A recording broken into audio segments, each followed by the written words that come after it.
a big discussion to come out of the weekend was the number one pick discussion. It's been obviously a hot topic all year, as it is every year, but quite open this year. And we saw the return of Fino Sullivan on Sunday for the Oakley Chargers after a game at Richmond. And he's obviously had an injury-interrupted year, but he was an outstanding asset for them, particularly in the first quarter, and really set up that win. Jagger Smith continued his strong form. Levi Ashcroft and Murphy Reid a little bit quieter. Harvey Langford, 33 disposals and 4 goals in a sterling midfield forward performance for the Dandenong Stingrays. And Josh Smiley, you watched him, he returned to form a little bit as well. So I think it's worth having a little bit of a discussion at the end of the regular season about where we see all of these players sit.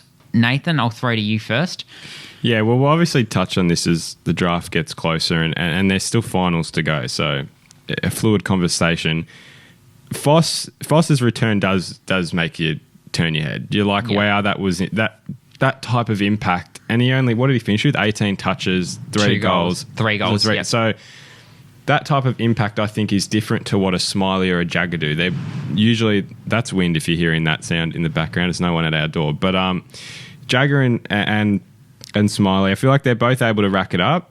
Jagger's form at the moment would suggest he's at number 1. Can we agree with that? I think if you're looking at form and form alone, I'd say that. But yeah, Fino Sullivan probably needed some big games at the back end of the season just to remind people of his skill set. And I think, he showed up. He stood up when it really mattered for Oakley on Sunday. His cleanliness and his decision-making was absolutely outstanding. And also his hard running and polish. So I think you look at all these midfielders and you think, what's their frailty? I don't think Fino Sullivan has a frailty. Obviously, we've talked all year about the fact he's probably the most balanced player in the draft. When you look at midfielders, it's just been an injury-interrupted journey, and he shows how high impact per possession he is. Jagger Smith, I think he's one who, like you said, he is certainly in the best form, but is he a high floor, low ceiling sort of player in that you know what you're going to get, but it's almost a safe pick in some ways just because of the fact that he doesn't have the size, doesn't have that real point of difference, but he's got that unrelenting competitiveness. He'll probably be a future leader of your club. I mean, Richmond having number 1, who would you take right now? I would lean towards Jagger. I guess on the trajectory of their club as well, they're likely to get another top 3 pick in the next 2 years as well. I think if you're rebuilding slowly, you take someone like Jagger, who you know is going to be reliable over the next 5 to 10 years. You've already had him in your system as well through the VFL program. I know that's not a direct correlation, but at least he's got some exposure to it. That's where I sit. Where would you go? Yeah, I would say the same, and that's a surprise because I've been on the Josh Smiley train all year, and I am now starting to get off it. And I think he's still in the conversation, but he'd be a bold choice at this stage because I feel like he's been the ultimate tease this year. He's the player that you want to compare to Patrick Cripps. But you question whether he has the intensity and hunger of a player like that. And at pick 1, you want someone who's going to shape the next generation of your football club.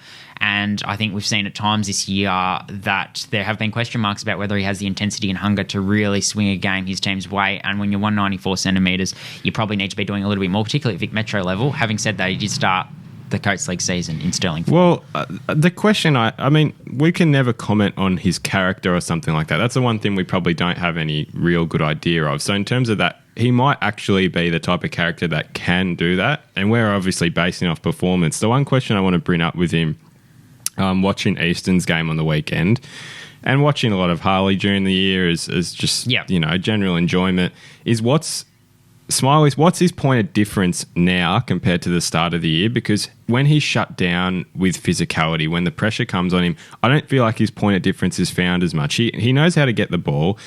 He was using his strength, but I don't feel like he's been as damaging as he usually is because teams know how to combat him now. When he went up to half forward, he wasn't really able to take any contested marks. His one goal came from out the back, delivered with a handball over the top.